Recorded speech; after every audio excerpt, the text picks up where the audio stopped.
The rain had been falling for hours by the time I finally heard the knock.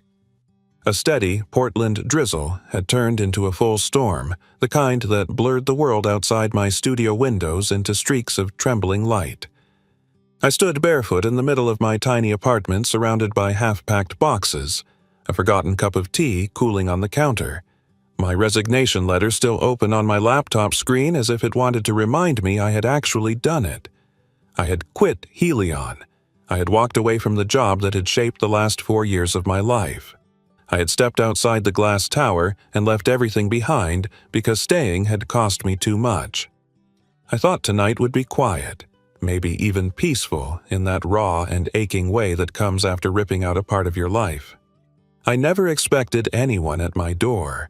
I especially did not expect him. The first knock was soft, almost questioning, like whoever stood on the other side had not fully decided whether to stay or turn away. I frowned.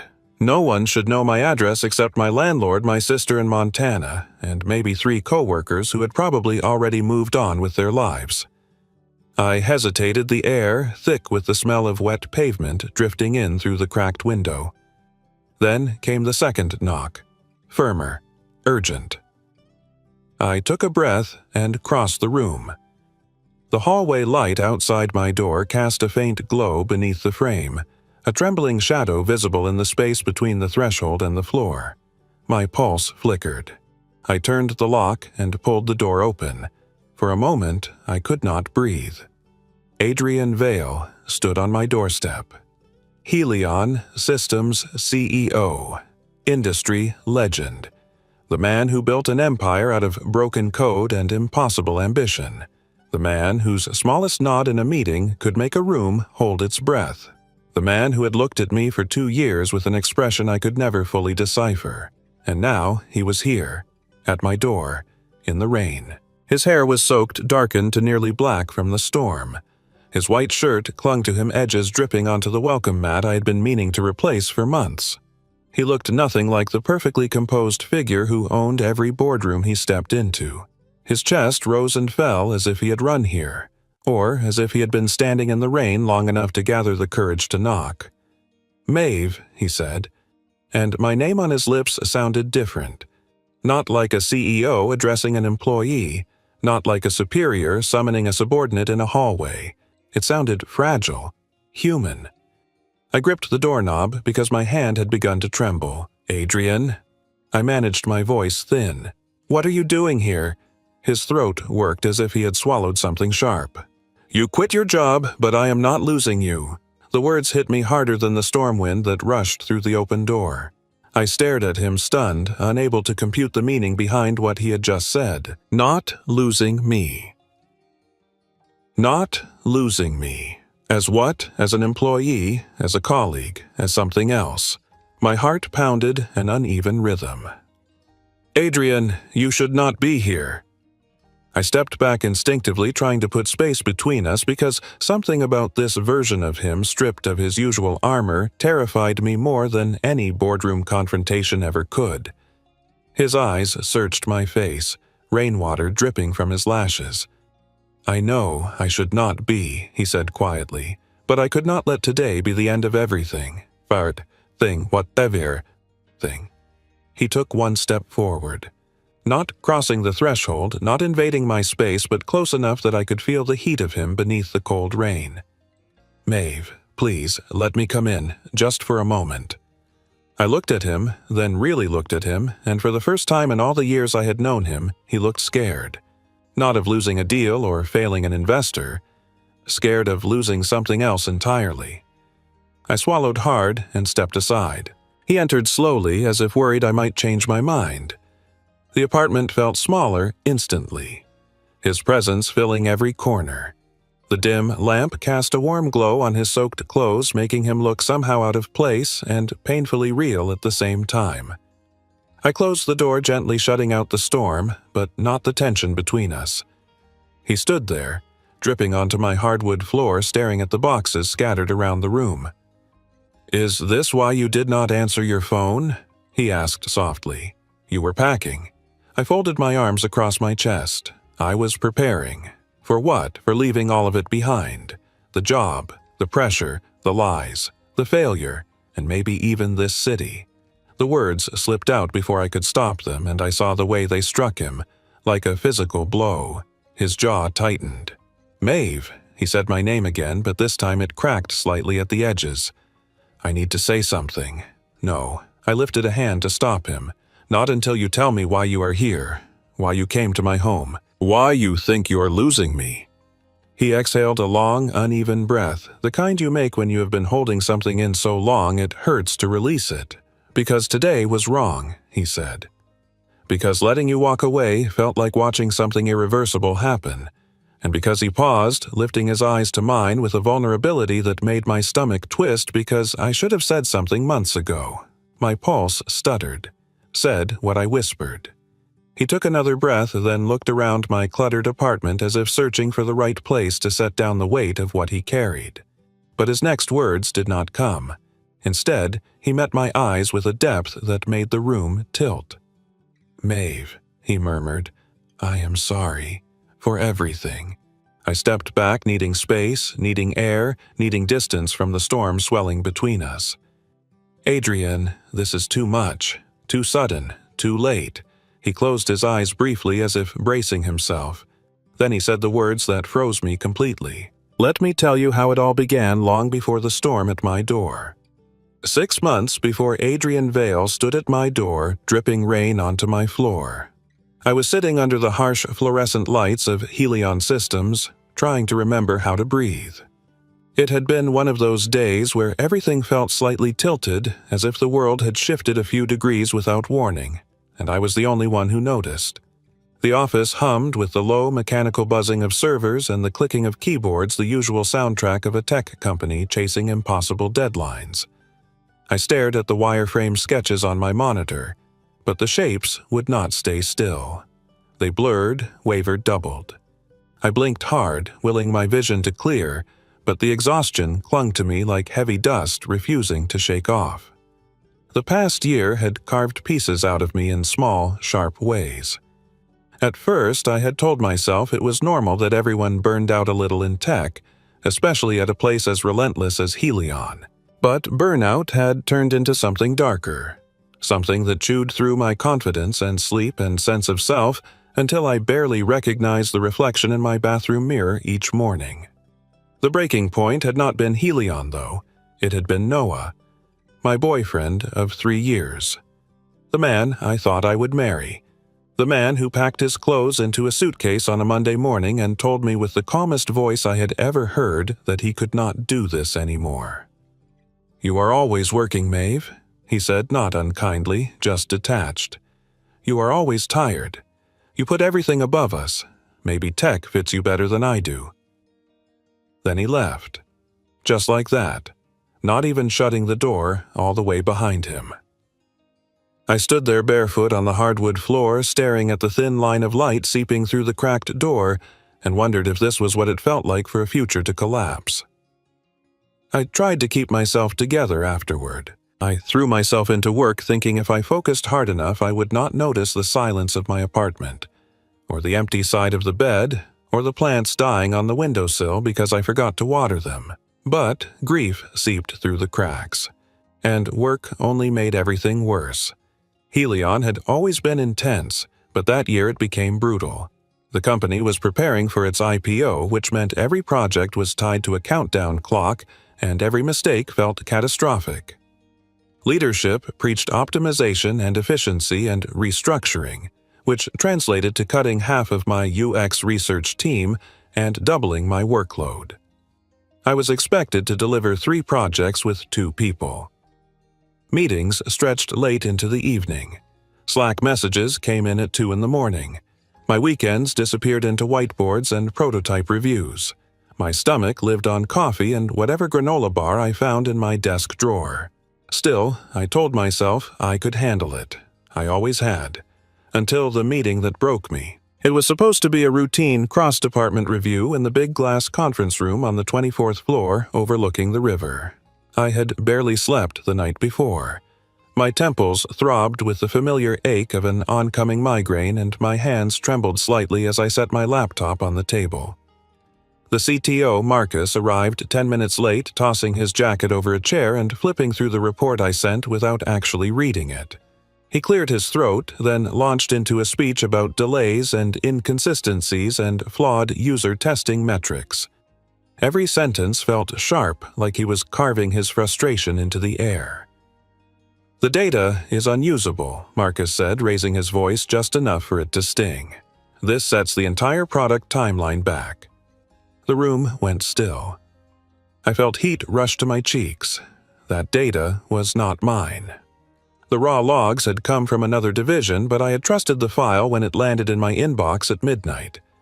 I had trusted the system. I opened my mouth to explain, but Marcus continued. "This falls under UX research, which means it falls on you." I froze.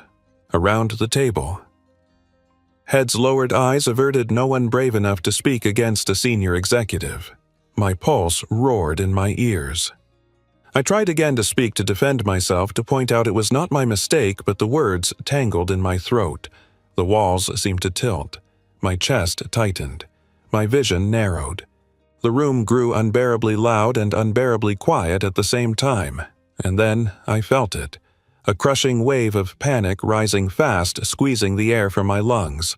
I gripped the edge of the table. My nails dug into the wood.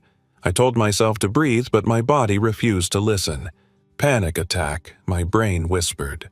But the realization only made it worse. Someone asked me if I was all right, but their voice sounded underwater.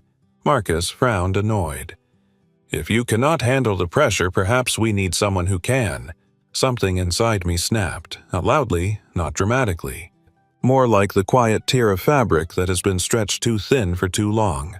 I stumbled out of the room, bumping into a chair on the way out. I barely made it to the hallway before I collapsed to my knees, hands clutching my chest, trying desperately to drag in air. The tiles were cold beneath me. My vision blurred, and then suddenly I was not alone. A figure knelt beside me, blocking the harsh overhead lights. Maeve. His voice murmured calm, steady grounding. It was Adrian Vale, the CEO who rarely left his top-floor office, the man who looked too busy to notice anyone. But he noticed me. He did not touch me at first, just stayed close, speaking in a low voice, guiding me through slow breaths until the ringing in my ears eased. After a while, he pushed a bottle of water into my hands and waited silently while I tried to steady myself. When I finally looked up, his expression held no judgment, only something I could not place, then something like concern. "You should not have been put in that position," he said quietly. I wanted to believe him. I wanted to believe someone saw what was happening to me. But the truth was simple. It was too late. Something fundamental inside me had already cracked. That day was the beginning of the end, long before I was ready to admit it. Helion Systems sat on the edge of the Willamette River like a monument to ambition, its mirrored windows reflecting the Portland skyline and the ceaseless flow of water below. To outsiders, it looked like a temple for innovation, a place where genius thrived and the future was engineered floor by floor. To insiders, especially those of us who had been there long enough to see behind the glass, it was something more complicated. It was brilliance sharpened into pressure. Creativity fused with exhaustion. Hope wrapped tightly around fear. I had joined Helion 4 years earlier, starry-eyed and certain I was stepping into a dream. The company was already famous for building adaptive robotic systems and predictive AI models that reshaped entire industries. Their recruitment videos featured clean labs, sleek prototypes, and smiling engineers who made it seem like every idea turned into a breakthrough. What they did not show was the other side: the sacrifices, the sleepless nights, the way people disappeared quietly when they could not keep pace. Helion celebrated results, not survival. Those who thrived did so by pushing themselves to the edge. Those who burned out simply slipped away, replaced before anyone could ask questions. It was a world built on speed and silence. And at the center of it all was Adrian Vale. He had grown up in a worn-down neighborhood in Chicago, raised by a single mother who worked 2 jobs. Every interview he gave, every Stanford lecture he guest taught, painted him as the kind of man who clawed his way upward through sheer will and relentless focus. He coded his first algorithm at 15, won a national robotics competition at 17, and dropped out of college after 1 year to build Helion from his apartment. By 30, he was one of the youngest tech billionaires in the country. The press called him a visionary, a prodigy, a rarity. People inside Helion used other words: disciplined, distant, uncompromising. He carried an aura of impossible standards, as if being near him required you to perform better, breathe quieter, move faster. He rarely raised his voice because he never needed to. His quiet carried weight. His silence pressured entire rooms. In the beginning, I respected him from a distance, grateful he probably did not even know my name. But I was wrong. I started noticing it gradually, the way his attention flicked toward our team whenever we presented. He always stood in the back of the room, arms crossed, listening intently whenever I spoke about user behavior, emotional mapping, or interface flows. His gaze was steady, precise, so focused it sometimes made me lose my place in my own presentations.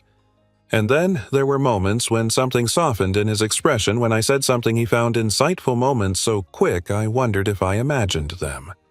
My coworkers definitely noticed. "Why does the CEO watch you like that?" Jenna whispered once after a meeting, half teasing, half suspicious. I laughed it off, but the truth was I did not know. Maybe he valued research more than he let on, or maybe he was simply evaluating everything that passed through the company. But sometimes it felt like something else, something unspoken that neither of us acknowledged. Still, there were lines. Adrian kept his distance. He did not hover. He did not interfere, and in a company where senior leaders frequently walked into rooms demanding answers or pushing deadlines, he never once used his presence to intimidate me. If anything, he stepped back, giving space in a way I never understood. Outside our department, the atmosphere was different. Helion ran on velocity. Deadlines were not guidelines. They were vows. Failure was not tolerated. Teams competed for visibility. Engineers bragged about pulling all-nighters like badges of honor. Every week, someone burned out and quietly updated their LinkedIn before slipping out the side entrance. I used to think I was immune to that cycle. I loved research. I loved understanding what people needed and why they felt overwhelmed, confused, or connected when interacting with a product.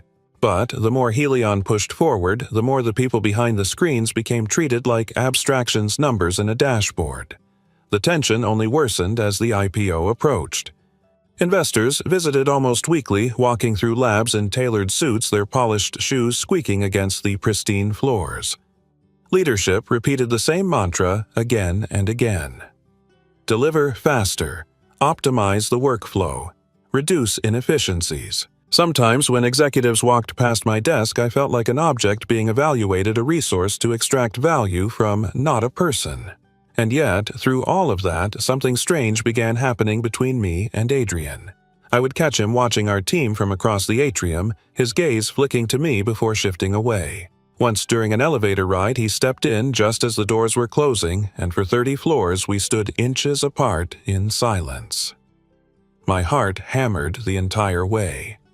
When the doors opened, he turned slightly, his voice low, almost gentle. "Good work on the flow model," he said before walking off, leaving me staring after him, confused by the warmth in his tone. It made no sense. He was the CEO.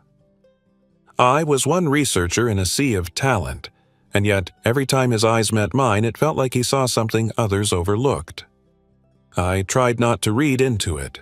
I tried to stay focused on my work. But attention is a powerful thing, respect even more so. And kindness from someone who rarely offered it felt like sunlight in a windowless room. Of course, not everyone appreciated it. Rumors surfaced quietly. People whispered that I was receiving special treatment, though I never did. Some insisted I must have connections, though I did not. A few suggested I had caught the CEO's interest, though I denied it every time. It did not matter. In places driven by competition envy, often found fertile ground. Still, I kept my head down and tried to pretend none of it bothered me. But the truth was, I felt the shift too. A subtle gravity between us, something neither of us acted on, something we avoided with deliberate discipline. There were boundaries. There were ethics. There were consequences. And so we remained in our separate orbits, circling each other without acknowledging the magnetic pull growing stronger each month. Helion was a world built on brilliance and breaking points. What I did not know then was that I was walking toward mine, and Adrian Vale was walking toward his. The first real connection between us did not happen in a meeting or during some high-stakes presentation. It happened on a quiet Thursday night when most of Helion had already cleared out and the building felt like a sleeping giant made of steel and humming circuits. I was hunched over my desk in the UX research corner, surrounded by sticky note sketches and 3 half-finished prototypes that were all demanding answers I no longer had the energy to find. My eyes burned from staring at a screen for too many hours straight. The office lights above flickered faintly as if exhausted too. I told myself I would leave after finishing one more task, just one more refinement to the user flow for the robotics dashboard, but that was a lie I had told myself too many times to count. The rest of the floor was empty, except for the quiet clicking of the HVAC system. Even the cleaning crew would not arrive for another hour. I rubbed my temples, wishing for sleep or clarity, or maybe both, when the faint rustle of movement down the hall caught my attention. I assumed it was security doing their rounds or another engineer stuck in their obsession with perfection. But when I stood to stretch and glanced toward the glass-walled conference room at the end of the hallway, I froze. Adrian Vale was inside. Alone. He was sitting at the long table wearing a dark sweater instead of his usual dress shirt sleeves pushed to his elbows, one hand holding a takeout fork, the other scrolling through a document on his tablet. It was such an unguarded image I almost doubted what I was seeing. CEOs were not supposed to look tired. They were not supposed to sit in empty conference rooms eating microwaved pasta at 9:30 at night. They were not supposed to look human, but he did. And for a moment I simply watched, trying to understand him the way I might try to understand a complex user pattern repeating in unexpected ways. I thought about walking past quietly, but my tired brain betrayed me. As I stepped forward, my foot clipped the metal leg of a rolling chair, sending an embarrassingly loud clang echoing down the hallway. I froze, grimaced, and hoped desperately he had not heard. He had. His head lifted immediately, eyes sharpening as they landed on me. For a second he looked surprised. Then something softer flickered across his expression. Recognition, maybe curiosity, maybe something else entirely. "Maeve," he said, his voice carrying just enough to reach me. "Still here?" I felt heat rush to my cheeks. "Yes. Just finishing up." He set his fork down, stood and walked toward me, the overhead lights reflecting off the rain-streaked windows behind him. When he stopped a few feet away, I realized this was the closest I had ever seen him outside of a meeting room. Without the barrier of a table or the buffer of an entire team between us, he felt larger somehow, more tangible and far more intimidating. Or maybe that was just the exhaustion amplifying everything around me. "You have been working late all week," he said. Not accusing, just observing. I swallowed. "Deadlines." He nodded slowly, as if weighing the truth I had not spoken out loud. Deadlines were only half the story, and we both knew it. He gestured toward the conference room. I was about to heat up another cup of coffee. "If you need a break, there is plenty of food left." The offer caught me off guard. I hesitated, unsure if stepping into that room would blur a line I did not fully understand. He must have sensed my reluctance because he added quietly, "You look like you could use a pause." He was right. My head throbbed. My thoughts were sluggish and my hands were trembling just slightly. Against my better judgment, I nodded. When I entered the room, the smell of warm pasta tomato sauce and garlic filled the air, a small, comforting contrast to the cold, blue light of the office. He pushed a fresh set of takeout containers toward me. I sat across from him, the distance between us measured but gentle. "You always work this late?" I asked, trying to make the moment feel less strange. "Often," he replied, taking a sip of coffee. "Helion does not run itself." I glanced at the scattered documents around him. Graphs, projections, investor notes. He was carrying the weight of an empire, and yet he looked like a man running on fumes. "Do you ever rest?" I asked before I could stop myself. A faint hint of amusement touched his eyes. "Sometimes, when the world allows for it." There was something honest in the way he said it, something vulnerable that made him feel less like a figurehead and more like a man caught in the same currents that pulled the rest of us. We talked about the dashboard he was reviewing, about a design flaw I had noticed earlier that week. I expected him to dismiss my thoughts, but instead he leaned forward, listening intently as if my insight mattered. As if I mattered. That small shift in his focus, the undivided attention of someone who rarely granted it, caused a warmth to spread in my chest. Then the conversation drifted in a direction I had not anticipated. He asked, "How do you handle days when the pressure feels heavier than usual?" The question hung in the space between us, intimate in a way that had nothing to do with romance, yet everything to do with connection. I hesitated, unsure whether he wanted a polished answer or the truth, and eventually I whispered, "I do not know if I handle them. I think I just survive them." His expression changed subtly, something tightening behind his eyes. "That is not how it should be, Maeve." I let out a humorless breath, but it is how it is for a lot of us. Silence settled for a few seconds, not uncomfortable, just waited. Then he reached to the side, grabbed something, and held it out to me. "My umbrella." I stared at it, surprised. "You left it in the lobby this morning," he said. I meant to return it earlier. Outside rain tapped against the glass in steady, rhythmic pulses. When I finally stood to leave for the night, he walked with me to the elevator, a quiet, unspoken companionship forming in the space between our steps. We rode down in silence, the soft whir of the elevator filling the air. When the doors opened onto the empty parking level, he paused, then gently placed the umbrella into my hands. "It is supposed to pour again," he murmured. "I want you to get home safely." I looked up into his eyes, and something in them, something warm and unguarded, made my breath catch. "Thank you," I whispered, unable to say more. I did not know then that this moment, this quiet exchange under the dim elevator lights, would plant the first seed of something that would grow far beyond either of our expectations. But, standing there with the storm waiting outside and his unexpected kindness lingering in the air, I felt something I had not felt in a long time. Seen. After that quiet Thursday night, something subtle shifted between us, though neither of us acknowledged it directly. It was not dramatic or obvious, not something that would make coworkers whisper in hallways or raise eyebrows in meetings. It was smaller, softer, the kind of shift you only notice when you look back and realize the ground beneath your feet had been slowly moving long before you felt it. It started with an email, a simple one, sent at 10:47 the next evening when I was curled up on my couch surrounded by open notebooks and half-eaten leftovers. The subject line read, "UX Flow Question." The message was short. I keep coming back to the conversation we had about the dashboard. Could you clarify what you meant about the emotional load distribution? AV. I stared at the screen, blinking.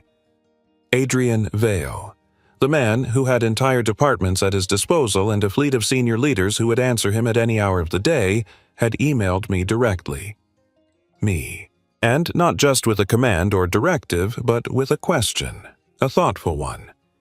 I typed out a careful reply, adding visuals and a brief explanation, then hovered over the send button for a full minute before finally pressing it. I expected that to be the end of it, but 3 minutes later, my phone buzzed. His response was longer this time. He asked a follow-up question, then another, and by the time the clock hit midnight, we had exchanged 12 emails. "I should sleep now," he wrote. "Meetings start early, but thank you, Maeve. Your perspective helps more than you realize." And that was the moment the late-night pattern began. Over the next few weeks, the emails continued. Some were short, some detailed, some purely about work, and some drifting into thoughts on design, philosophy, user behavior, or human emotion. I found myself looking forward to them the way someone looks forward to a warm drink on a cold night, not because they need it, but because it comforts them. Then, one night the email stopped and a message appeared instead. A text message. From an unknown number. But I knew immediately it was him. I hope it is all right that I reached out this way, the message said. The email server is down and I did not want to lose the thread of our conversation. If you prefer, I will wait until morning. A.V. My heart thudded hard.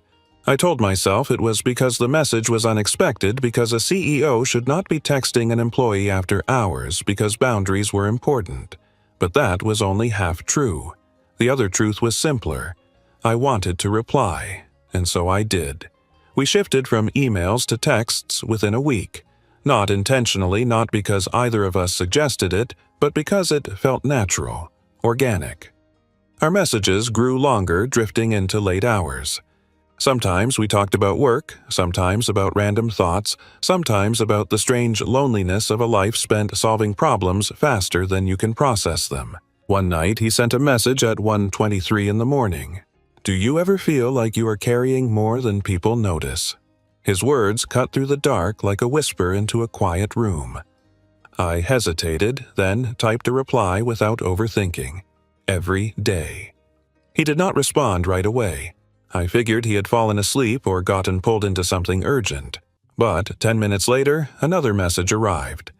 I thought I was the only one. The admission stunned me. Adrian never admitted weakness. Not in meetings, not in interviews, not in the rare internal updates he recorded for the company. But he admitted something to me.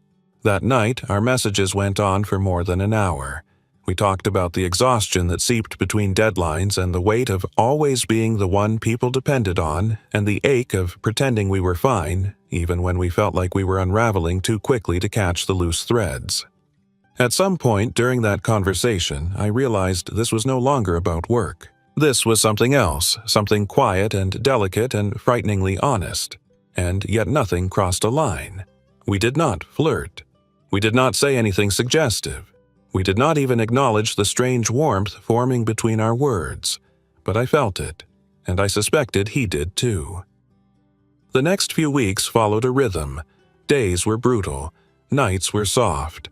He would text at odd hours, asking about a design concept or sharing a thought on user psychology or admitting he had not eaten dinner yet. I would tease him, gently telling him to take better care of himself. He would reply with a small piece of sarcasm or thanks or something that read almost like a smile. Work remained professional, but different. Whenever our paths crossed during the day, there was a shift in the air, a brief flicker of recognition, a subtle drop in his voice when he said my name. Once in a crowded meeting, his gaze drifted toward me during a heated exchange between departments, and the moment his eyes landed on mine, the tension in my chest eased. It was small. It was barely noticeable.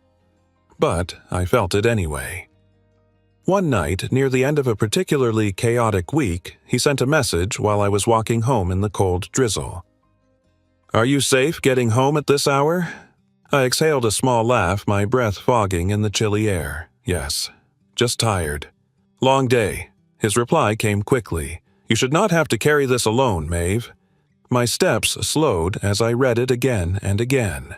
No one had said something like that to me in a long time, maybe ever. I typed a simple thanks, but inside a quiet truth cracked open. I was beginning to depend on these messages, on him, on the strange, fragile connection weaving itself between the pixels on my screen.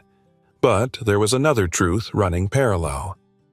The deeper our conversations grew, the more the pressure at Helion built. Deadlines were tightening, investor demands increasing, internal tensions rising. And somewhere beneath the surface of those late-night conversations, I sensed something else forming, a question neither of us asked but both of us felt. What happens when connection collides with responsibility? When warmth collides with fear? When two people separated by distance and hierarchy and unspoken rules begin drifting closer without meaning to? The answer would come soon, far sooner than either of us was ready for. But the night the texts began was the night everything changed for us. I did not know then how much those messages would alter the course of my life. I only knew that when my phone buzzed, I felt less alone. And so did he. The pressure did not arrive all at once. It built the way. Winter creeps into Portland slowly at first, then all at once until you wake one morning and realize the cold has settled into your bones. At Helion Systems, the shift from demanding to unbearable happened quietly. The company had been preparing for its IPO for more than a year, but in the months leading up to it, the tension thickened until every hallway conversation felt sharper, every meeting more brittle, every deadline more suffocating. The unspoken message was everywhere: deliver perfection or risk becoming collateral damage. I had always prided myself on being able to handle intensity. I thrived under creative pressure. But this was different. This was survival pressure, and it wrapped around all of us like a tightening rope. My closest coworker Jenna joked that we should have been issued helmets and oxygen tanks, but even her laugh was thin-stretched. By early spring, the weight of the upcoming public offering had created a collective desperation across teams. Engineers were pulling 70-hour weeks, analysts slept in nap pods. Research members ate meals over keyboards. My own projects tripled in complexity. The UX research roadmap had ballooned far beyond what a reduced team could reasonably accomplish. Every day brought new expectations, new revisions, new features that someone insisted were essential even if we barely had time to evaluate them. Investors were demanding faster results. Product managers were demanding perfect clarity. And above all, leadership wanted the appearance of flawless execution. On paper, Helion was a machine. Inside it was fraying. I found myself arriving earlier and leaving later than ever before. Some nights I did not leave at all, choosing instead to collapse on the couch in our small quiet room near the back of the research floor, using my backpack as a pillow and my coat as a blanket. I told myself it was temporary, that I just had to survive this phase until the IPO settled and everything shifted into something calmer.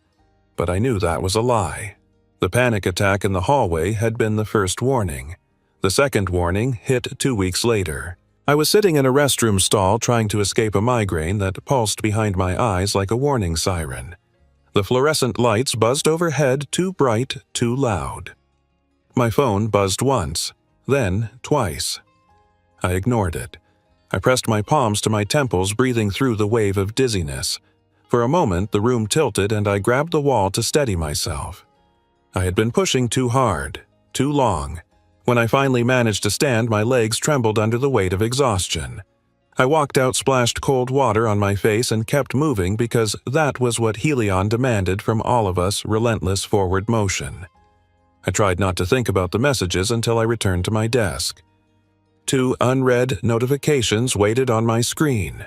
The first was from Marcus, the CTO, summoning me to review data his team still had not provided. The second was from Adrian, leaving the building so late again. "Are you all right?" I stared at his message, swallowing a knot of emotion. He had been paying attention again. He always paid attention, more than he should have. I typed back, "I am fine, just tired." His reply came almost instantly. "You do not look fine. I saw you in the elevator earlier. You seemed pale." I froze. I had not noticed him. I had been too focused on keeping my breathing steady. I forced myself to respond, "I am managing." That was the truth. Barely. But it was easier than admitting I was unraveling. He did not press, but a heaviness settled inside me, knowing he could see through me more easily than anyone else. The days grew heavier. With every passing hour, demands multiplied. One afternoon, as I was reviewing a batch of prototype videos, the room blurred, and a hot flash of pain seared the left side of my skull. I clutched the desk, steadying myself. The next thing I knew, I was on the cold tile of the bathroom floor again, except this time consciousness slipped in and out like waves. Someone called my name, but it sounded miles away. When I opened my eyes, I saw him. Adrian knelt beside me again, his expression taut with a mixture of worry and restraint. He lifted a hand as if to touch my shoulder but stopped inches away. "Maeve, can you hear me?" His voice was steady in a way that steadied me. I nodded weakly, tears pricking my eyes from the intensity of the migraine. He reached out slowly this time, helping me sit up with a touch so gentle it startled me. He guided me carefully through the empty hallway toward the wellness room, turning off harsh lights and lowering the blinds as he helped me lie down on the cot. I wanted to tell him he did not have to stay. I wanted to tell him I was fine, but the truth was that I was not fine, and somehow he knew it. He pulled a blanket over me, his movements careful, deliberate, as though afraid I might break. When my breathing steadied, he finally sat in the chair beside the cot, his elbows resting on his knees, head lowered. His voice was quiet when he finally spoke. "You cannot keep doing this to yourself. This place is asking too much from you." I blinked slowly, my head still throbbing. "It is asking too much from everyone." "Yes, but not everyone is collapsing in bathrooms." His voice cracked on the last word so lightly I almost missed it. I closed my eyes, partly because I could not look at him, partly because the room was too bright, partly because his concern pierced through something I had tried to keep locked away. After a few minutes, or maybe longer, he said softly, "If something happens to you—" I paused, breath catching, waiting for him to finish, but he did not. He simply sat there, keeping watch. When I finally woke an hour later, he was still in the chair, still waiting, still quiet. For one suspended moment our eyes met and something passed between us, something both grounding and frightening. I pulled my hand away from where it had been resting near his. He noticed, and his expression flickered with something almost like hurt. But he rose, silently gave me space, and left the room with the softest click of the door. That night, I lay awake in my apartment long after the city had gone quiet. I replayed the way he had watched over me, the way his voice had softened, the way he had stopped himself from crossing lines even in moments of panic. And beneath all of it, one truth pulsed steady and undeniable. Something was building between us. Something I was afraid to name. Something we both were.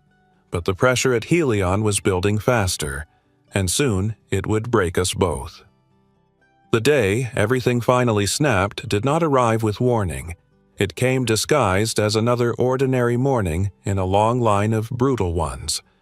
I woke before sunrise to the buzzing of my phone vibrating against the nightstand with 3 new deadlines, 2 meeting reschedules, and one curt reminder from Marcus that the updated UX report needed to be ready before lunch. My head already throbbed before I sat up. Portland's sky was pale and washed out the kind of muted gray that felt eerily similar to the numbness sliding beneath my ribs. I dressed mechanically, grabbed a protein bar I would forget to eat, and took the Max train downtown with the rest of the exhausted early commuters. When I entered Helion's towering lobby, the security guard nodded without recognition. I realized then he had seen me walk in every morning at the same tired hour for months. I made my way to the 23rd floor, breathing in the familiar sterile scent of recycled air and overheated servers. The hum of machinery and clipped conversations blended into the background noise of my own racing thoughts. I sat down at my desk, turned on my monitor, and began typing as if motion alone could stop the panic crawling up my spine. At 9:20 sharp, an alert pinged across my screen. All department leads report to Conference 4A. Mandatory. My stomach dipped. Mandatory meant blame. Mandatory meant politics. Mandatory meant someone was about to get thrown under the bus. I took a breath, grabbed my laptop, and made the long walk to the glass-walled room that had seen too many battles and too few victories. I entered to find Marcus already at the head of the table, pacing with agitated energy, flipping through a printed stack of charts and metrics as if preparing ammunition. The product managers were tense-eyes, darting, whispering amongst themselves. Engineers sat rigidly, hands folded. A heavy air filled the room thick with anticipation. Adrian was not there. For a moment, I felt relief, then fear. If he was not here, he could not protect anyone, and certainly not me. Marcus cleared his throat loudly, and the room fell silent. "We have a problem," he announced. "A serious one." Investor review flagged major inconsistencies in the predictive model embedded in the robotics interface. He slapped a chart onto the table. These numbers are unacceptable. My pulse quickened. I recognized the interface layout instantly. It was tied to the UX research project I had been leading for weeks.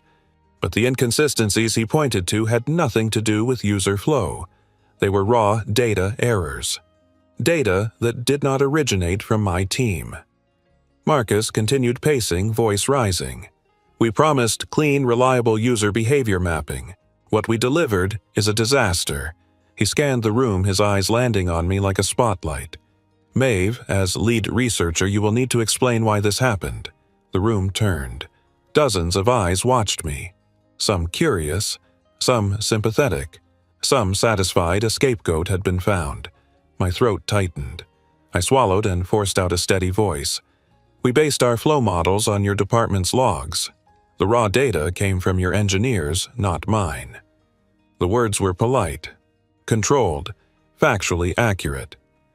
Marcus's expression darkened. My department delivered exactly what was requested. If your team misinterpreted the data, that is on you. A spark of anger flared in my chest. That is not what happened. The logs were incomplete. They were missing cross-segment timing indicators. Your analysts sent them at midnight with no verification. Engineers shifted in their seats. A few looked down. They knew I was right. Marcus's jaw tightened. Are you suggesting my team is incompetent? His voice carried a warning.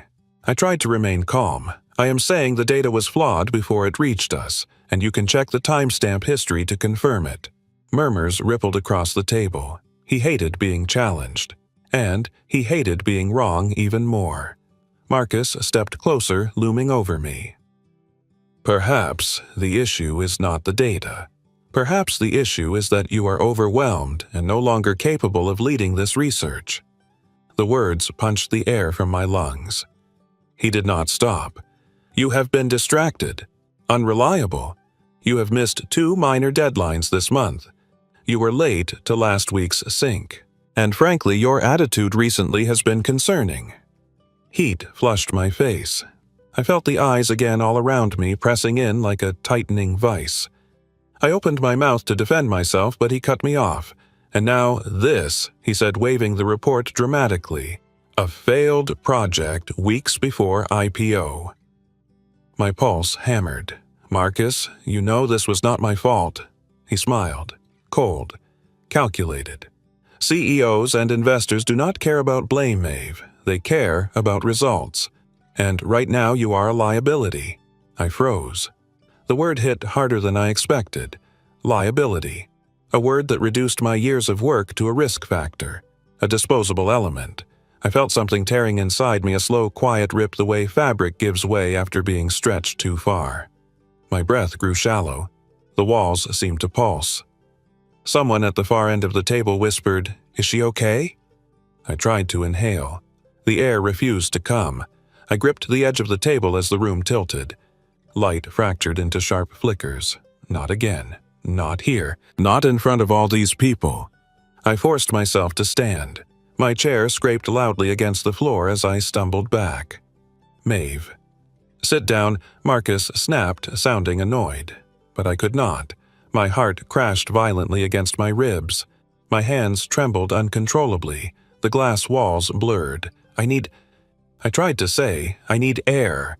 I pushed out of the conference room, barely seeing the hallway through the haze. The world was sound and light and panic. My chest tightened until every breath burned. Someone called my name, but it sounded distant, distorted. I leaned against the wall, sliding down until my knees hit the carpet. Tears streamed without my permission. My fingers curled helplessly against the floor. A pair of footsteps approached sharply. Someone knelt. I knew who it was before I saw him. Maeve Adrian's voice cut through the noise like a lifeline, steady, deep, familiar. He touched my shoulder gently, guiding me to breathe slowly, matching his rhythm. I followed it like it was the only solid thing left. Inhale, exhale, inhale, exhale. The panic loosened just enough to let air back in. When I lifted my head and met his eyes, I saw something in them I had never seen before. Fury. Not at me. For me. He whispered quietly so only I could hear, "I am sorry. I should not have let him do that to you." Something inside me cracked wide open then. Not because of Marcus, but because of Adrian. And the way he looked at me like losing me would break something in him too. That was the moment everything ended, and everything began. I did not remember standing up. I did not remember walking away from Adrian or the conference room or the hallway floor where my panic had swallowed the last of my strength. All I remembered was the cold numbness spreading through me as I moved on autopilot past rows of desks, past coworkers pretending not to watch me pass the glass elevator that reflected a pale, empty version of myself. I felt hollow, made of paper and ache. By the time I reached the lobby, my legs were shaking. Outside, Portland rain clung to the windows in streaks that blurred the world beyond. The city moved with its usual Friday rhythm. Buses hissing at curbs, cyclists dodging puddles, office workers rushing by with umbrellas, but everything felt muted, distant. Like I stood behind thick glass watching a life that no longer belonged to me. I walked into the small coffee shop across the street, ordered nothing, sat in a corner booth, and stared at the untouched napkin dispenser. My hands trembled when I finally pulled out my phone. I opened a blank email. To HR. My heart hammered as I began typing. Dear Helion Systems, please accept this as my formal resignation, effective immediately. The cursor blinked at me. Too cold. Too abrupt. But what else was I supposed to say? That I had reached my limit. That the company I once believed in had crushed me piece by piece, that I no longer recognized myself in the mirror each morning. I steadied my breath and continued. I appreciate the opportunities I've been given, but I can no longer remain in a position where I feel unsafe, unsupported, and unable to contribute meaningfully. I wish the team success moving forward. Maeve Carter. I stared at my name for a long time. 4 years condensed into 2 lines. I hovered over send. My hand shook, not from fear, from release, and then I pressed the button. Sent. My chest caved inward. A small, involuntary sob escaped before I could stop it. It was done. I was free. Free in the way a tree is free after being uprooted, no longer bound but barely standing. My phone buzzed immediately. HR confirmation. Then another buzz. A message from Adrian. Where are you? His timing was impossibly cruel and impossibly perfect. I typed slowly in the booth, fingers trembling. I resigned. Silence. 10 seconds, 20. Then my phone lit up again. Maeve? Wait. His typing bubble appeared. Disappeared. Appeared again. Then finally, can I talk to you? Please. I closed my eyes tightly, fighting off the tidal pull of emotion behind my ribs.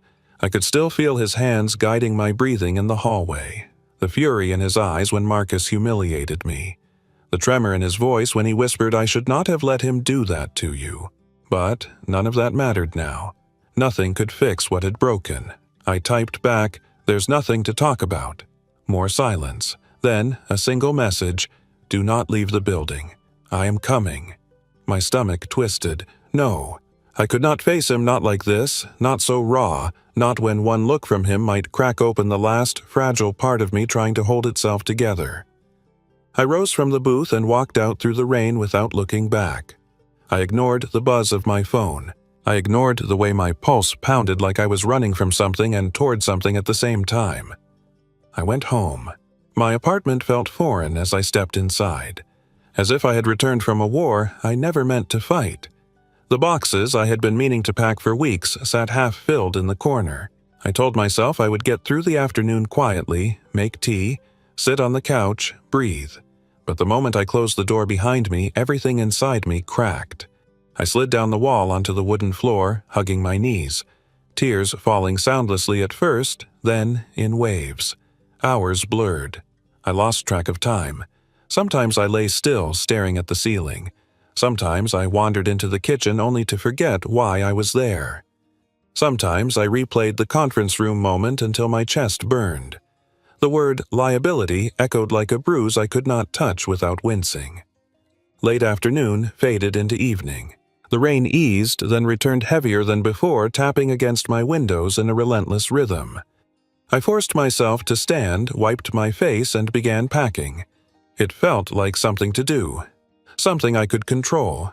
I folded shirts, stacked books, sorted cables. The repetition numbed me. When I opened the drawer of my nightstand, my breath caught. My old sketchbook. I had not touched it in months. I sat on the edge of the bed and flipped through it. Designs, concepts, people I used to interview for research, notes about empathy mapping and emotional load reduction, ideas I had loved, ideas that had once felt important. Now they felt like memories from another life. Sometime after 8, my phone vibrated again. Adrian. For a long moment I stared at his name glowing on the screen. Then I placed the phone face down on the bed. I could not talk to him. Not tonight. Not when my heart was oscillating between relief and devastation. Not when I felt so fragile a single kind word from him might undo me completely. A notification badge appeared. 12 unread messages. I muted the phone. I tucked it under a pillow like hiding it could hide the ache. I resumed packing, letting muscle memory take over. Fold, tape, stack, move. Rain hammered the roof louder now. A gust rattled the window. Outside, the street lamps flickered in the downpour. I went to the kitchen, filled the kettle, turned it on, and leaned forward on the counter, palms pressed against cool marble breath. Shaky. And then a sound. A soft, hesitant knock. My heart froze. Once. Twice. Not forceful, not angry, not confused. Just there. My hands tightened on the counter. No, it could not be. Another knock, louder this time. My breath hitched. I walked to the door, each step unsteady. When I reached it, I hesitated, hand hovering over the knob. For one impossible moment, I considered pretending I was not home. But something deeper, painful, magnetic, undeniable, pulled my fingers forward. I opened the door, and there he was, drenched from the rain. Chest rising and falling, eyes holding a fear I had never seen in him. Adrian swallowed, voice raw. Maeve, you cannot just disappear, but I already had, and nothing would ever be the same. Adrian Vale was not a man easily shaken. Helion's board used to say he had a spine made of steel, a mind wired for pressure, and a heart wrapped so tightly no crisis could reach it. But the 3 days after I resigned shattered all of that. And he knew it, and everyone around him knew it. On the morning of my resignation, Adrian walked into the executive wing at Helion with the same measured steps he always took, controlled, focused, unreadable. But beneath the surface, something volatile churned. Something he had no training for, something no business school or startup war story had prepared him to handle. Losing me. He replayed the HR notification again and again on his phone. Employee resignation, Maeve Carter. Effective immediately. No warning, no meeting, no explanation beyond a polite message that felt like a wall slammed down between us. He sat alone in his office reading the words until they blurred. The skyline stretched beyond the floor-to-ceiling windows, but he saw none of it. His mind scripted the same question on a loop. Why didn't she come to me? But even that hurt. Because he knew the answer. He had let me walk into a battlefield alone. He had watched Marcus tear me apart in a room full of people. He had seen the panic take me, seen me collapse, and still, he had done nothing soon enough, loud enough, strong enough to stop it. He had protected the company, the IPO, the image, but not me. And the realization gutted him. The board expected an update that morning on investor confidence. Instead, Adrian walked into the conference room late, hair slightly disheveled, shirt untucked at the back, a detail so unusual that the CFO stared at him like he'd walked in with blood on his collar. Adrian sat wordlessly flipping through presentation slides with trembling fingers. Investors want clarity on the prototype timeline, the CFO began. If the UX research team. The words ignited something. Adrian slammed the folder shut with a force that startled the room. We're not discussing timelines today. We are discussing leadership failures. Every executive froze, because Adrian never raised his voice. Ever. What failure exactly? The CTO asked, eyes narrowing. Yours. Adrian's reply was cold enough to frost glass. People shifted nervously. The CFO swallowed. Adrian. Maybe we should talk privately, no? His gaze cut across the table like a blade. Not this time. A lead researcher just resigned because she was hung out to dry under your department's incompetence. The CTO flushed. Are you suggesting I am stating facts? Adrian snapped. Your team delivered corrupted logs. You blamed her to cover your mistakes. The CTO sputtered, looking around for backup, but none came. Adrian's voice dropped to a deadly quiet. If she walks, it's on your conscience. That is what failure looks like. The room fell silent. The CFO cleared his throat carefully. Adrian, we have an IPO and I know exactly what we have. And we will not reach it if the company loses its soul along the way. Executives stared stunned. Adrian never talked about souls. He talked about numbers, models, outcomes. But today, he was not the CEO they knew. Today, he was something raw stripped of armor, running awake through a nightmare he could not shake off. After the meeting, his assistant approached him gingerly. Sir, are you all right? He didn't answer. He walked past her straight into his office, locked the door, and replayed the last moment he saw me, kneeling on the hallway floor gasping for air, eyes brimming with fear and humiliation, and his own voice whispering, I am sorry. I should not have let him do that to you. He scrubbed a hand across his face. His regret tasted like iron. The first day ended with him staying in his office until midnight, ignoring calls, ignoring dinner, ignoring the growing stack of urgent matters sitting on his desk. His mind was a single, repeating loop. She's gone. And it's my fault. The second day was worse. He barely slept. He arrived at Helion before sunrise, pacing the atrium like a man calculating escape routes from a burning building. He texted me twice, then 10 times, then stopped himself when he realized he was doing the very thing he had sworn never to do, crossing boundaries I did not consent to. Still, the messages stayed unsent but typed in drafts. Maeve, please tell me you're all right. And another, I never meant for you to face that alone. And another, I should have protected you. By noon, he called HR demanding information. They refused per policy. He called IT. They refused. He texted Jenna, who had no idea what happened. Maeve just disappeared, she said. The words stabbed him. He canceled 2 investor calls. He excused himself from a board review. He snapped at Marcus in front of 3 directors, then walked out before anyone could comment.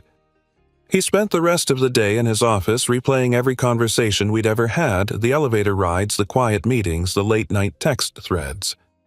He remembered how my voice softened when I talked about user empathy. He remembered how my hands shook when I handed him a prototype after too little sleep. He remembered the way my eyes dimmed a little each week as the pressure built, and he remembered doing nothing. The third day broke him. He showed up late, hair mussed tie, gone shirt sleeves pushed to his elbows.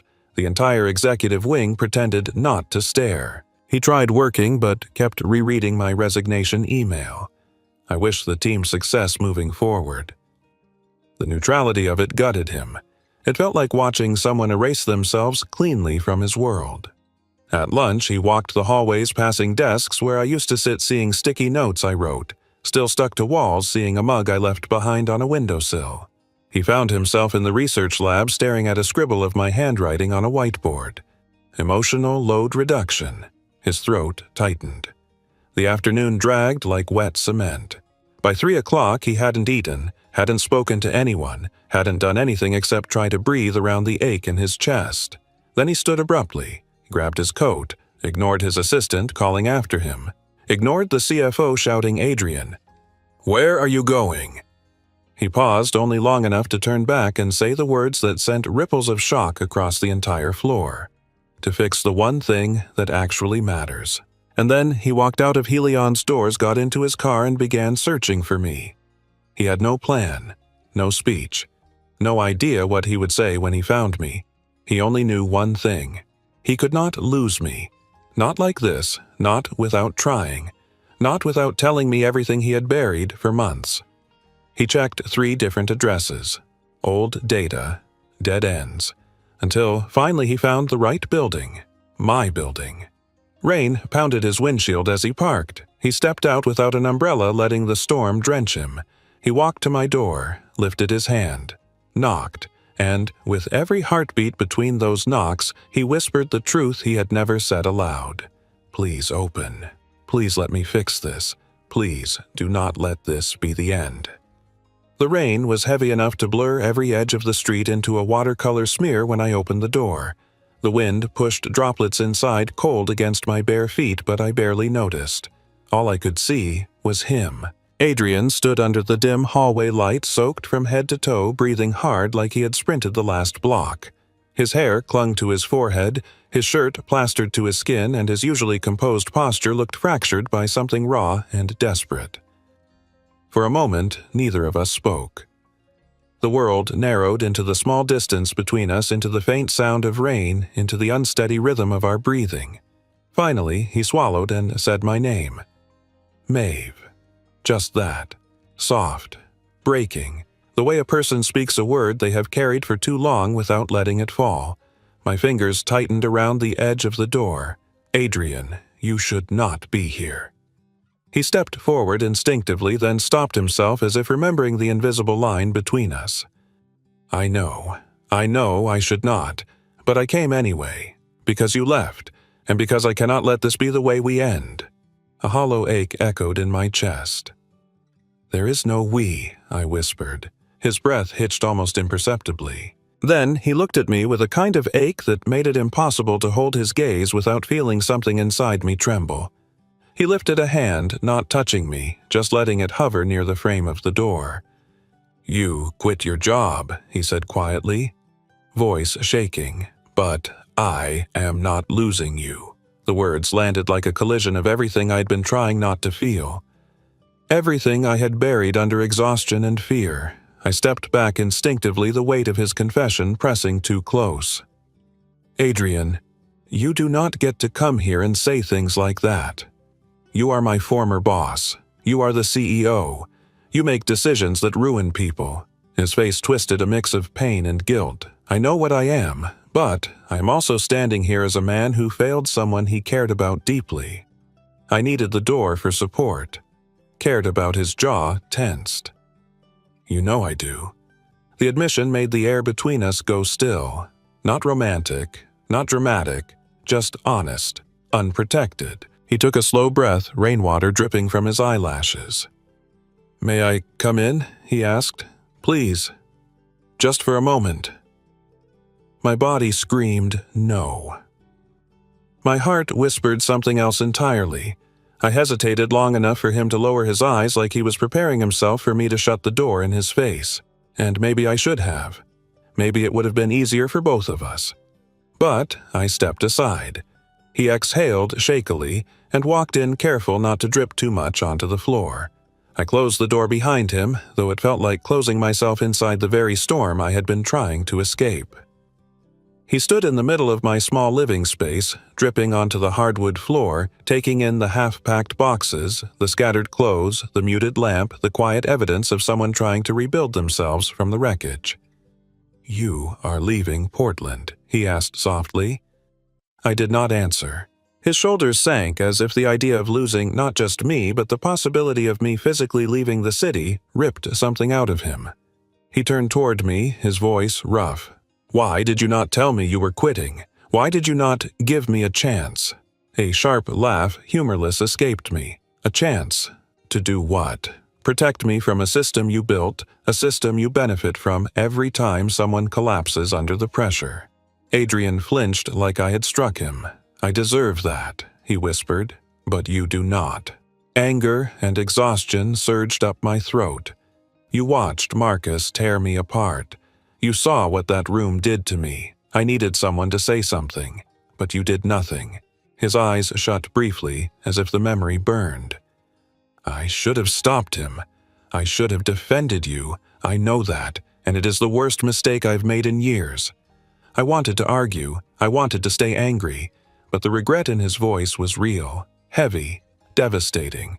Took a step closer, not enough to touch, enough for his voice to lower. "Maeve, I did not protect you because I was afraid." I frowned. "Afraid of what?" "The truth," he said quietly, "and myself." I stared at him, confusion swirling with something else, something dangerous. He breathed in slowly, then said what I had never expected to hear. "I have cared about you for months, more than I should, more than I tried to admit, and when that room turned on you I froze because doing what was right meant revealing what I felt, and I was not ready for that." The room seemed to tilt. I gripped my arms, unsure if I was cold or simply shaking. Adrian continued, his voice cracking. "I did not stay silent because you were unworthy of defending. I stayed silent because I have feelings for you that cross every professional line I promised myself I would never break." My breath caught. I was not prepared. He stepped closer again carefully, as if approaching a frightened animal. I thought distance would protect both of us. I thought if I stayed behind that wall I could keep this contained. But then you collapsed, and the wall shattered. A tear slipped down his cheek, mixing with rainwater. "I could not lose you then. I cannot lose you now." I shook my head, overwhelmed. "Adrian, you cannot just come here, say these things, and expect me to forget everything that happened." He nodded gently. "I do not expect forgiveness, and I am not asking for anything. I am only telling you the truth, because I should have said it long before tonight." My throat tightened, my voice barely a whisper. "I do not know what to do with any of this." His eyes softened. "You do not have to do anything. I just need you to know." The room fell into a fragile silence, interrupted only by the rain tapping the windows. The storm outside raged. The storm inside me trembled. He took one final step, close enough that I could feel his warmth despite the damp cold clinging to him. "Maeve," he whispered, "if I could go back and redo the last week, the last month, the last year, I would. Every piece of it. I wanted to protect you more than I wanted to protect Helion. I just did not know how." I closed my eyes because looking at him hurt too much, because a part of me still ached from what happened, because another part of me, a part I did not want to acknowledge, still softened at the way he said my name. Then his next words broke whatever was left of my resolve. "I came here tonight because losing you is the one thing I cannot accept. Not as a CEO, not as a colleague, not as a man."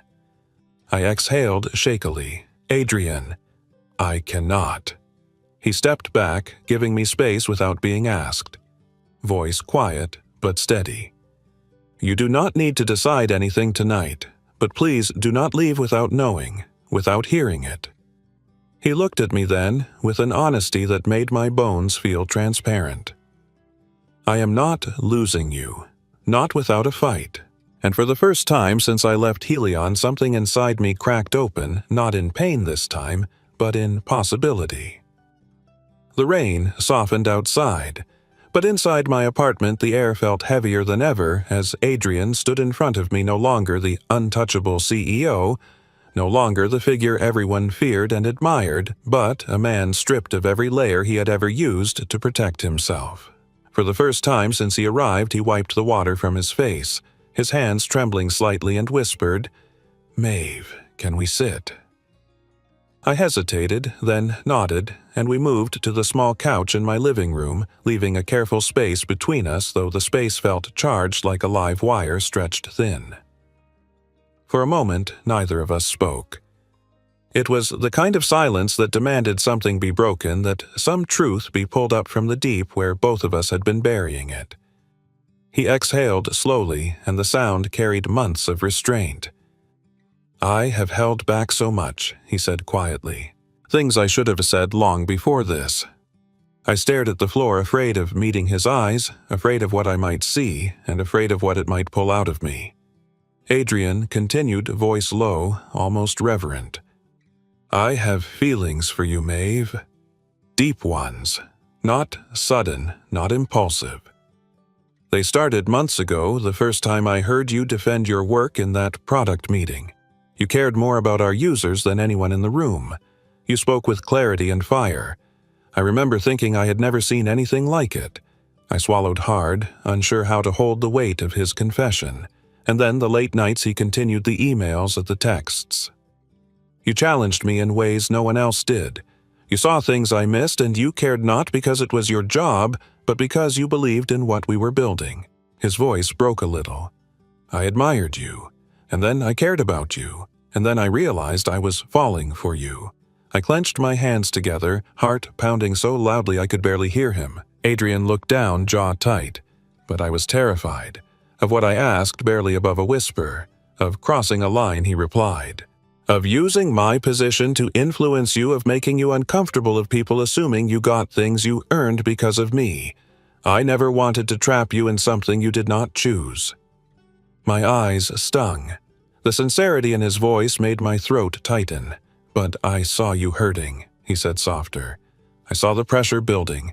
I saw how the team relied on you too much, how the load was unfair, how the expectations were inhumane. And I did nothing. His voice cracked openly now, not because I did not want to, but because I convinced myself that protecting you would expose something I was not supposed to feel, and that was cowardice. A tear slid down my cheek before I could stop it. I wiped it quickly, hoping he did not notice, but of course he did. Maeve, he whispered, voice shaking. Talk to me, please. My breath trembled. I was angry, Adrian. So angry. Not just at you, but at the entire machine. I felt invisible, replaceable, disposable. Like the moment something went wrong, I was the easiest person to blame. His face twisted in pain. You were never disposable. Never. But that room made me feel that way, I said, voice cracking. It felt like everything I had given meant nothing, and I looked at you and you did not say a word. He squeezed his eyes shut as if the memory hurt him physically. I failed you. I know I did. And I would give anything to take that moment back. But I cannot. All I can do is tell you everything now, even if it ruins whatever chance I have left. I stared at him, feeling something in my chest unraveling painfully. Adrian inhaled deeply, then spoke with a steadiness that felt like truth carved from marrow. I love the way you think. I love the way you fight for people who do not even know your name. I love how you see the world through empathy first and logic second, while I have spent years doing the opposite. His breath trembled. You make me want to be better. You make me human in ways I forgot how to be. My hands shook. Adrian lowered his voice almost a whisper. I tried to bury these feelings. I tried to keep distance. I tried to pretend you were just another employee, but every night, every conversation, every small moment chipped away at that lie. And when you collapsed in that hallway, I realized something terrifying. I realized losing you would break me in a way no business failure ever could. My heart clenched painfully at the raw truth in his voice. He turned to me then, fully eyes unshielded, vulnerable in a way I had never seen. Tell me what you feel, Maeve. I will accept anything. I looked at him and words finally rose from a place I had locked away for too long. I was lonely, Adrian. So lonely it scared me, and you were the only person who saw me even when I did not want to be seen. Every late-night conversation felt like you were pulling me back to the surface when I was drowning. I wiped another tear, but I also felt guilty because I wanted those conversations. I looked forward to them. I relied on them. And I hated myself for it. His expression softened painfully. Do not hate yourself for wanting connection. It is human. I laughed shakily.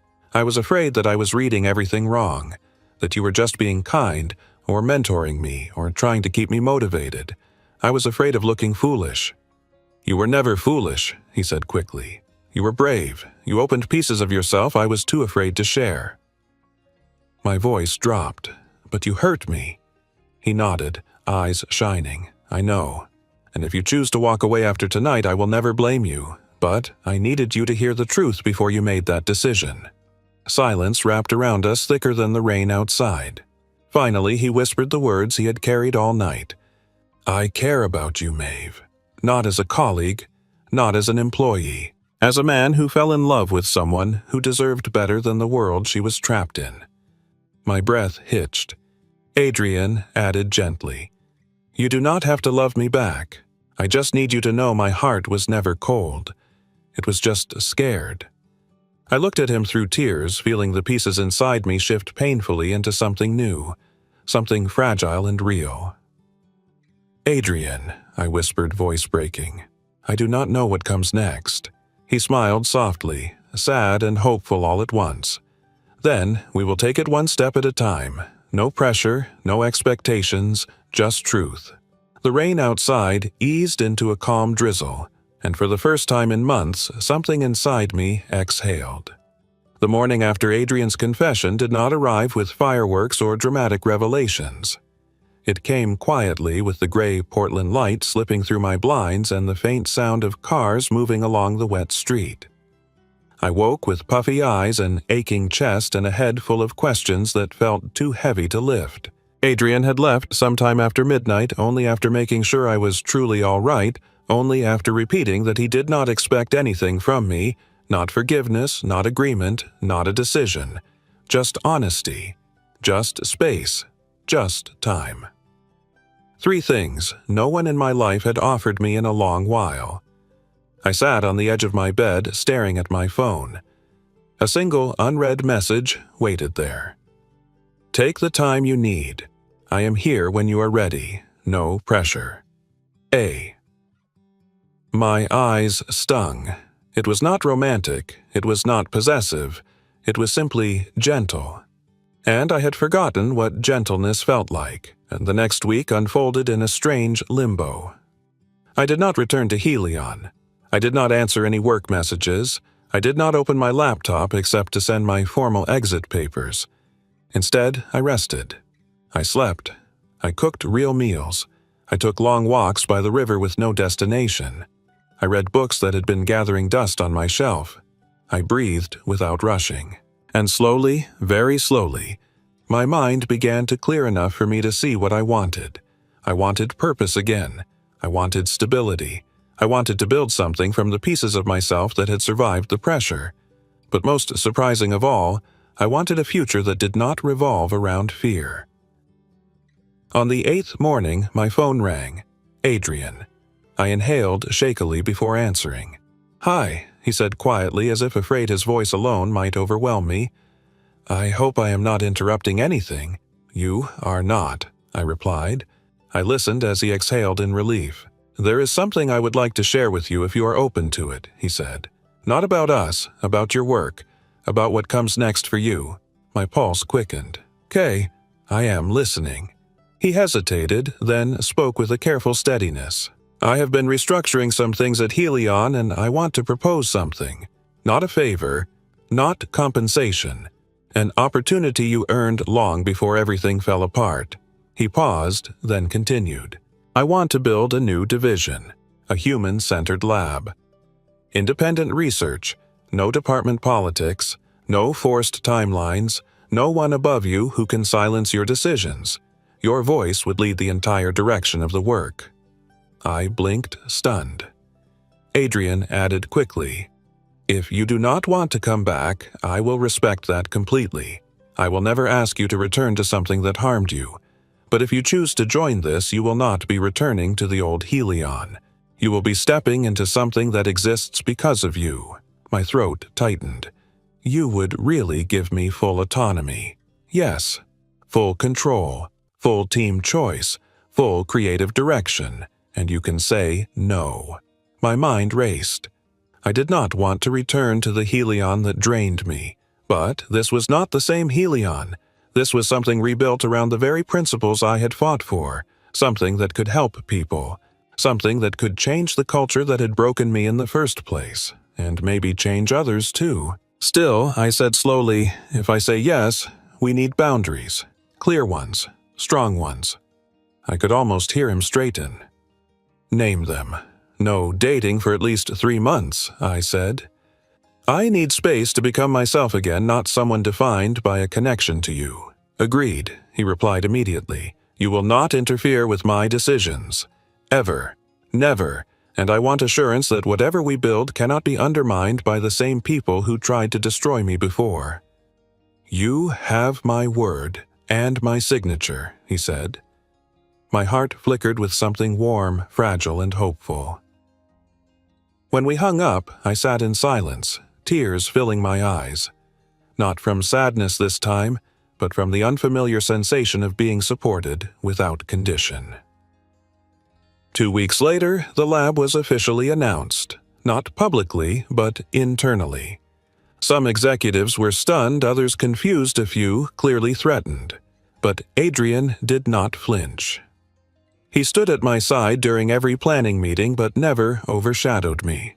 He let me speak. He let me lead. He let me exist as someone with authority without trying to shape me into someone easier to manage. My first day back at Helion felt like stepping onto new ground. People whispered, but not cruelly. Curiosity, not gossip, filled the air. And my new team, chosen entirely by me, welcomed me with bright eyes and open notebooks. In the afternoons, I started attending therapy sessions. At first, it felt strange pulling apart the tangled threads of my burnout, my panic, my loneliness, my fear of failing. But little by little, I learned that healing did not come from strength alone.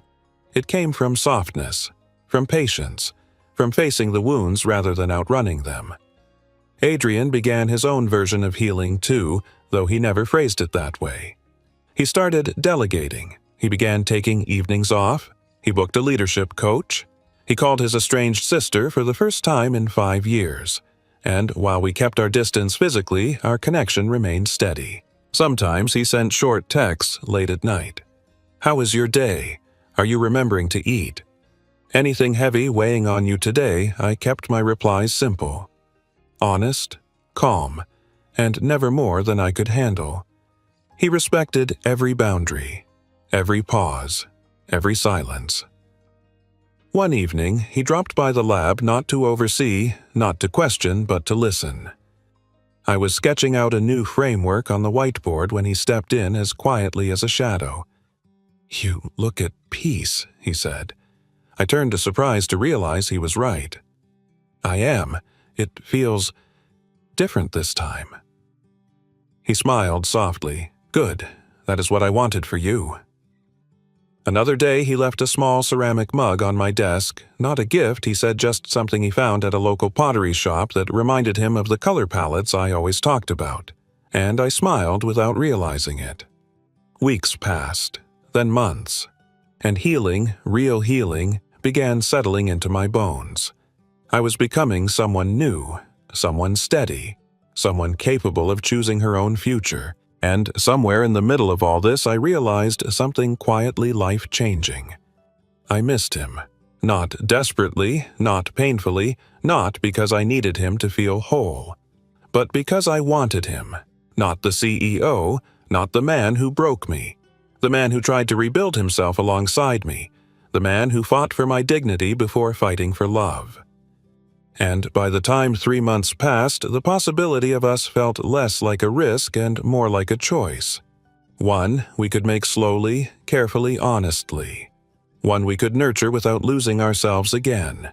Because this time we were building not from fear, but from truth. 6 months later, Portland felt like an entirely different city. Or maybe I was the one who had changed so completely that everything around me seemed touched by new light, new meaning, new steadiness.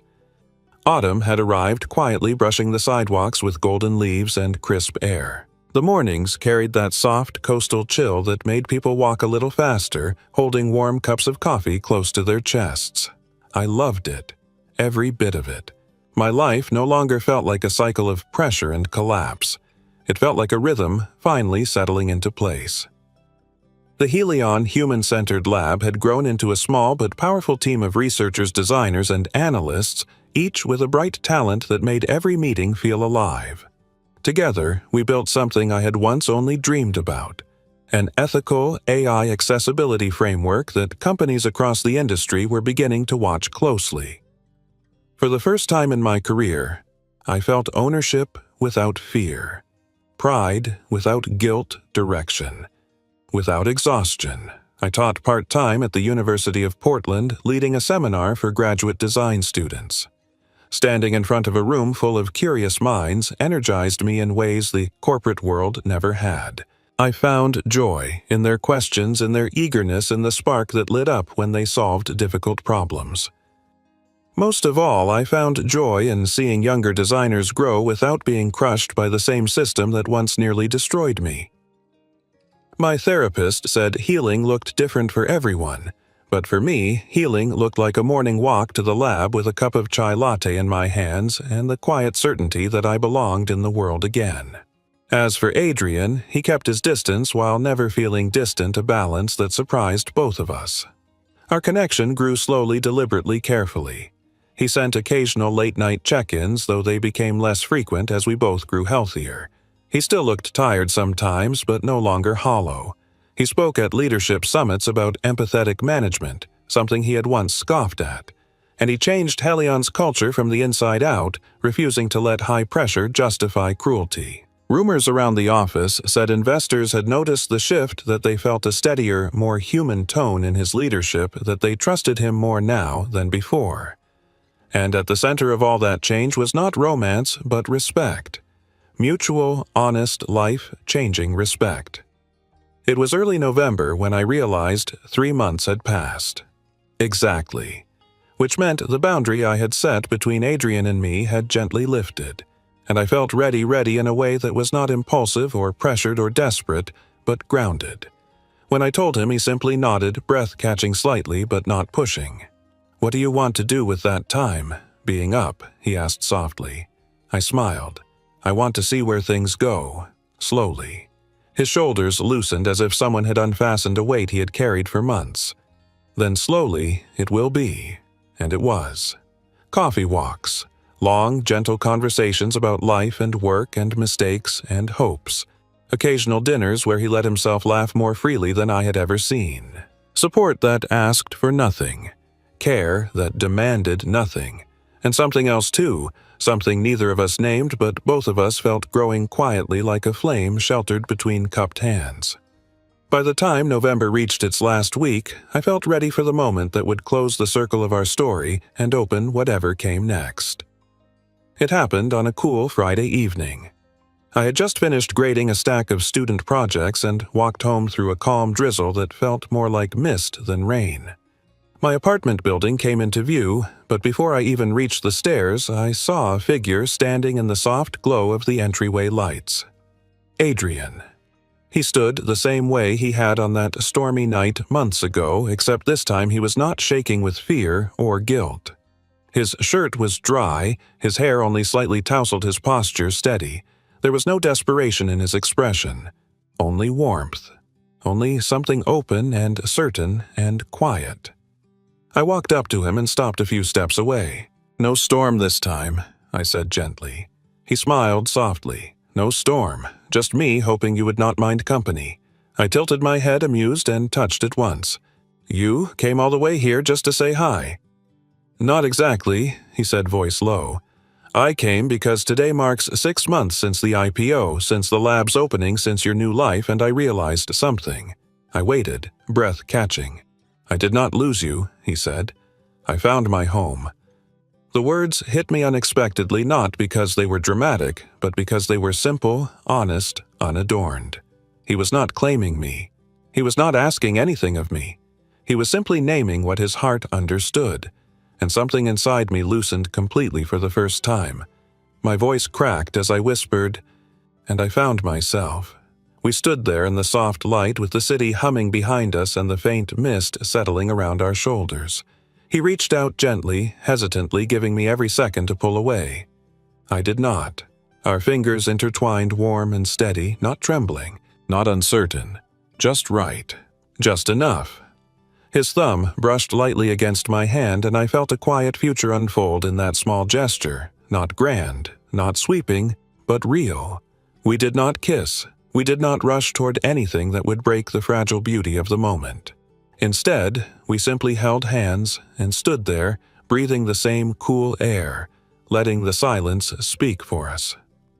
After a long moment, he said softly, "Maeve, can I walk you in?" I smiled wider than I had in months. "Adrian, yes." And so, we walked inside together, side by side, step by step. The door closing gently behind us. Not like a storm shutting out the world, but like the beginning of something warm, steady, and finally ours.